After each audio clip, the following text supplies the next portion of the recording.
বহু জল্পনার অবসান ঘটিয়ে অবশেষে জাতীয় কংগ্রেস দল পরিত্যাগ করে আনুষ্ঠানিকভাবে তৃণমূল কংগ্রেসে যোগ দিলেন বড়ুয়ার প্রাক্তন বিধায়িকা প্রতিমা রজক।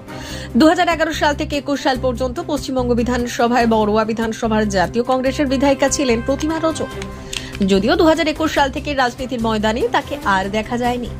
ফের আজ অর্থাৎ শনিবার বিকেলে মুর্শিদাবাদের কান্দিতে আন্তর্জাতিক নারী দিবস উপলক্ষে আয়োজিত তৃণমূলের সভায় ঘাসফুল চিহ্নের দলীয় পতাকা হাতে তুলে নেন প্রতিমা রজক।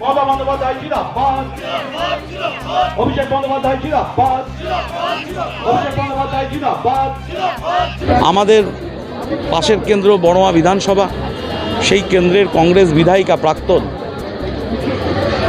তাকে নির্বাচনে দাঁড়াননি 21 সালে, রাজনীতির সাথে যুক্ত আছে। আমাদের দীর্ঘদিনের সহকর্মী সেই কংগ্রেসের প্রাক্তন বিধায়িকা আমাদের প্রতিমা রজক, তিনি মুখ্যমন্ত্রীর কাছে অভিষেক বন্দ্যোপাধ্যায়ের কাছে আবেদন করেছিলেন যে এই নারী শক্তির উন্নয়নে এবং এই বাংলারকে এগিয়ে দেওয়ার জন্যে তার যে ভূমিকা, সেই ভূমিকাকে সম্মান দিয়ে শ্রদ্ধা জানিয়ে তিনি দরখাস্ত করেছিলেন যে তিনি তৃণমূল কংগ্রেস করতে যান। গত পরশুদিন রাজ্য থেকে আমার কাছে সেই নির্দেশ এসে পৌঁছায়, মুখ্যমন্ত্রীর নির্দেশ, অভিষেক বন্দ্যোপাধ্যায়ের নির্দেশ আমার কাছে এসে পৌঁছায়।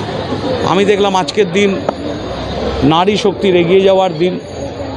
এই দিনটাকে আজকে কাজে লাগিয়ে মাত্র 3টে ওয়ার্ডের 7টা বুথে এই মানুষের উপস্থিতি, মহিলা মাতৃমণ্ডলী, গুরুজন, আমাদের কাউন্সিলর, বড়ুয়ার জর্জ, মাহেলম, টারজান, বড়মা বিধানসভা কেন্দ্রে তার কয়েকজন সহকর্মী, প্রধান, আমাদেরও পৌরসভার চেয়ারম্যান, ভাইস চেয়ারম্যান, কাউন্সিলর, শাখা সংগঠনের সবাইকে নিয়ে আমরা এই অনুষ্ঠান করছি। আজকে এই অনুষ্ঠানে প্রতিমা রজককে আমরা আজকে আরেক নারী শক্তিকে আমরা এখানে তৃণমূল কংগ্রেস দলে যোগদান করিয়ে নিলাম।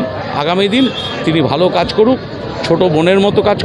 বোন আমাদের সমস্ত সহযোগিতা থাকবে মমতা বন্দ্যোপাধ্যায়ের পক্ষ থেকে, অভিষেক বন্দ্যোপাধ্যায়ের পক্ষ থেকে। তার হাতে দলের পতাকা তুলে দেয় কান্দির বিধায়ক তথা বহরমপুর জেলা তৃণমূল কংগ্রেসের সভাপতি অপূর্ব সরকার সহ বড়ুয়া ব্লক দক্ষিণ চক্রের সভাপতি গোলাম মোর্শেদ ও উত্তর চক্রের কনভেনর মাহি আলম।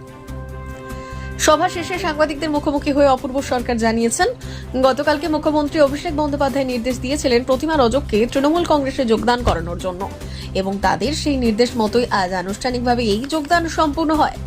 তবে এই দিনের যোগদান সভায় দেখা যায়নি বড়ুয়ার বিধায়ক জীবন কৃষ্ণ সাহাকে, এমনকি দেখা যায়নি বড়ুয়া বিধানসভার দায়িত্বপ্রাপ্ত নেতা তথা বীরভূমের জেলা তৃণমূল সভাপতি অনুব্রত মণ্ডলকেও।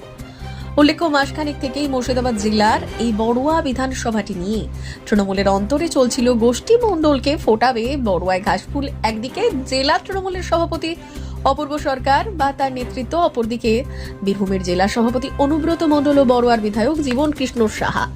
এই দুই গোষ্ঠীর যে মেটাতে নেতাজি ইন্ডোর স্টেডিয়ামে মুখ্যমন্ত্রী মমতা বন্দ্যোপাধ্যায় কেউ বলতে শোনা যায়, বড়ুয়া বিধানসভা নির্বাচনের সমস্ত দিক দেখবেন অনুব্রত মণ্ডল। কার্যত মুর্শিদাবাদ জেলার মধ্যে এই বিধায়কটি হলেও এই জেলার নেতৃত্বদের ওপর কি তাহলে ভরসা হারাচ্ছে উচ্চপদস্থ নেতৃত্বরা? এই প্রশ্ন যখন উঠেছিল তারই মাঝে দেখা গেল বড়ুয়া দুবার এই প্রাক্তন বিধায়িকাকে তৃণমূল কংগ্রেস দলে যোগদান করাতে এখন প্রশ্ন, তবে কি বড়ুয়া বিধানসভায় আর নির্বাচন টিকিট পাবেন না জীবন কৃষ্ণ সাহা? এবার কি তাহলে প্রতিমা রজক পাচ্ছে তৃণমূল কংগ্রেসের টিকিট? এই প্রশ্নে জল ঘোলা হয়েছে বড়ুয়ার রাজনৈতিক মহলে। হঠাৎ করে তৃণমূলে নয়, আজকে 8ই মার্চ নারী দিবস, সেই হিসাবে এখানকার যিনি বিধায়ক আছেন, দেবী দায় বলি আমরা তাকে, উনি আমাকে সম্মান জানানোর জন্যই আজকে এই প্রোগ্রামে আমন্ত্রণ করেছেন। আমি এখানে এসেছি। এবার হঠাৎ করে বলতে কি, আমরা একসঙ্গে দীর্ঘ কয়েক বছর দল করেছি, সেই হিসাবে কয়েকদিন আমি রেস্টে ছিলাম, আমার নিজের শরীর ভালো ছিল না। এখন আবার নতুন করে আরেকজনকে পাঠানো, সুপ্রিয় একজনকে পাঠানো। তিনি দীর্ঘদিন ধরে কংগ্রেস করেছেন। 2021 সালে আপনি টিকিট দেওয়া হয়নি বলে আপনার একটা অভিযোগ ছিল, মনক্ষুণ্ণ ছিল। সামনে 2026 বিধানসভা নির্বাচনকে পাকিচ্ছপ করে কি আপনার এই নতুন করে যোগদান? না, আমার কিন্তু 2021-এ আমাকে টিকিট দেয়নি বলে যে আমার মনক্ষুণ্ণ, সেটা কোনো ব্যাপার নয়। যদি সেটা হতো তাহলে কিন্তু আমি তোমাদের সংবাদ মাধ্যমে কিংবা হয়তো কোনো প্রোগ্রাম করে আমি কিন্তু বলতাম যে আমাকে টিকিট দিল না বা কিছু। আমার সেটা কোনো ব্যাপার ছিল না। আমার একটাই মানে খারাপ লেগেছিলো বা আমার কষ্ট হয়েছিল যে আমি একজন সিটিং এমএলএ, আমাকে বাদ দিয়েছে ঠিক আছে, তাতে আমার কোনো রকম রাগ ছিল না, কিন্তু আমাকে আবার বলবে না যে এখানে যদি অন্য কাউকে দেওয়ারই দরকার থাকে তাহলে আমি তো তার হয়ে খাটবো। কিন্তু আমি এত বিশ্বাসযোগ্য ছিলাম, আমাকে এত বিশ্বাস করতো, আমি দাদাকে এত শ্রদ্ধা করতাম, এত ভালোবাসতাম, আমাকে একবার বললেই হতো জাস্ট যে ওখানে আমি অন্য কাউকে বা দেবো। কারণ আমি 2বার জেলা পরিষদের মেম্বার, 2বার বিধায়ক হয়েছি, আমি কিন্তু কোনোবার বলিনি যে আমাকে টিকিট দাও, বা দাদাও কিন্তু কাউকে বলেনি যে আমাকে টিকিট দেবে। দাদা নিজের মতো করেই আমাকে দিয়েছে, আমাকে কোনোদিন চাইতে হয়নি।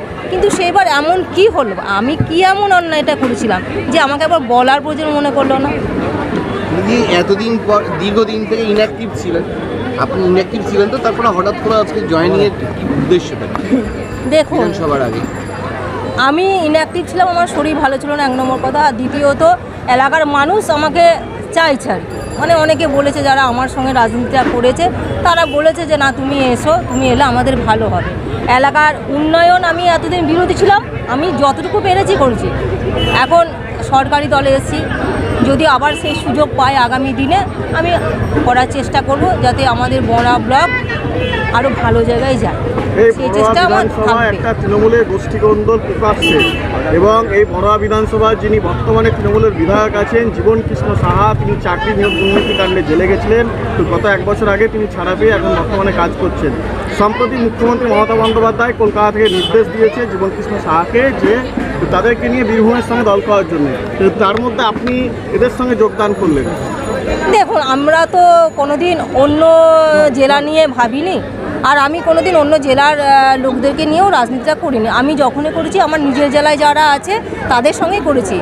আর কান্দি বলবেন, আমি যখন থেকে জেলা পরিষদে 2003-এ যখন আমি দাঁড়াই তখন থেকে কিন্তু দেবিদাদের সঙ্গে সম্পর্ক আমাদের আছে, কারণ আমরা সবসময় কান্দি সাব ডিভিশন লেভেলে কিন্তু রাজনীতিটা করেছি। তখন থেকে উনি আমাকে বোনের মতো দেখেন, আমরাও দাদার মতোই দেখি, এবং তখন থেকেই আমরা ওনাদের দেখেই রাজনীতিটা করেছি। তাই দিদিমণি হয়তো এলাকার ভালোর জন্যই বলতে পারেন, তিনি হয়তো জিজ্ঞাসা করেছেন যে আমার এলাকাটা কী করে ভালো করা হবে, বা বর্ডার এলাকায় যদি কোনো গণ্ডগোল হয় সেটাকে থামানো যায় কীভাবে, সেই পরামর্শ হয়তো চেয়েছেন, সেই হিসাবে দিদি হয়তো বলেছেন।